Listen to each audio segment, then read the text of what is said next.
在世界上，其实各个地区都有着自己独有的神话体系和故事，但是不少故事中也融合了一些其他地方的本土故事。比如说，我们的神话体系和故事中就融入了不少关于佛教的概念，而佛教我们都清楚，是从当时的印度地区传来的，本土的信仰则是道教。随着时间的推移，道教和佛教之间就有一些故事和体系融合在了一起，阎罗王就是两者融合的最好例子。在佛教之中，阎罗一开始是只有1位的，但是为了适应说法，就增加到了10位，并且其中也融入了道教的说法，成为了两者共同的信仰。在我们的神话说法当中，世界一共分成3个部分，也就是常说的天界、人间和地府。这3个地方都有着自己的首领和体系。比如说在人间，就是古代常说的天子统领人间；在地府，则是由最高级的赦罪清虚大帝掌管一切关于土地的事物，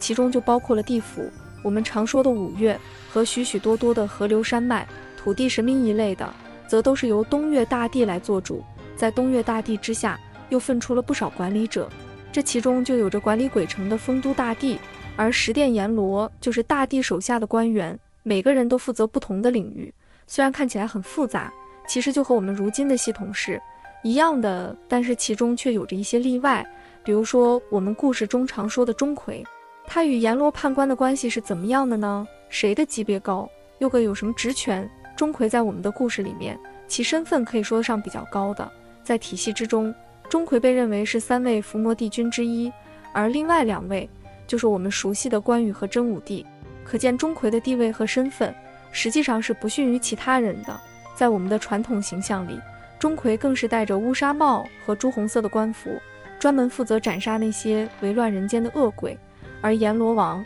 则专门负责判断鬼魂在人间的善恶，让他们在下一生里享福或是赎罪。但是判官在地府的职责其实就很小了，按现在的话来说，就像是各个部门之中的一般工作人员一样，分为文武2种。武判官就是类似牛头马面那样的外派人员，专门负责游走人间，将灵魂和在外作恶的游魂带回地府。文判官则是文职人员，一般都是负责协助阎罗王查看生死簿之类的工作。要说起钟馗，在历代神仙通鉴中就曾经记载过，是唐朝的有名人，可惜因为相貌不同于常人，因此被当时负责提拔的官员厌恶，最后钟馗愤慨而撞死在了宫殿柱子下。此后在李隆基患病的时候，钟馗的灵魂出现在了他的面前，帮助李隆基痊愈。因此李隆基为了表彰他的功绩，也为了辟邪，就让人将钟馗捉鬼的图画出来，放在了皇宫的各个地点。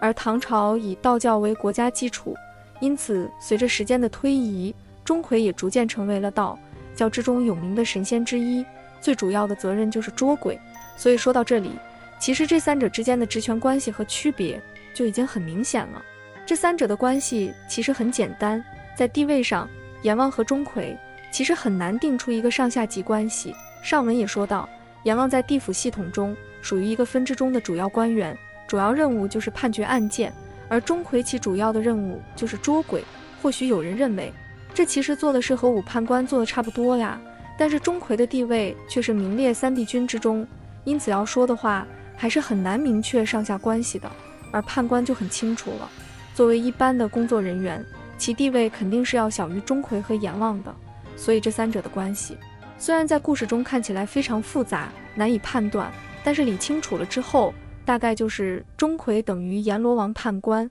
而这3者的区别除了地位之外，还在于他们的权利与责任。钟馗在道教传说之中虽然只负责捉鬼，但是因为帝君的身份，所以算是天庭之中的人员，不能够按照地府级别来管理，在某种程度上算是有着特殊权力的钦差。而地府的10殿阎罗们则算是地府之中原生的管理阶层，权力和责任也是最广大的。在系统上，无论是哪个职位的判官，其实都只是中下层的工作人员，专门负责维持地府的工作秩序，所以权力也是最低的。绝大多数时候都是在帮忙阎王做好本职的工作，阎王让他们干什么就干什么。因此我们的神话体系中虽然看起来杂乱无章，但其实内部还是有着自己自洽的逻辑关系的。以上就是今天分享的内容，喜欢请点赞，关注转发，感谢观看，我们下期见。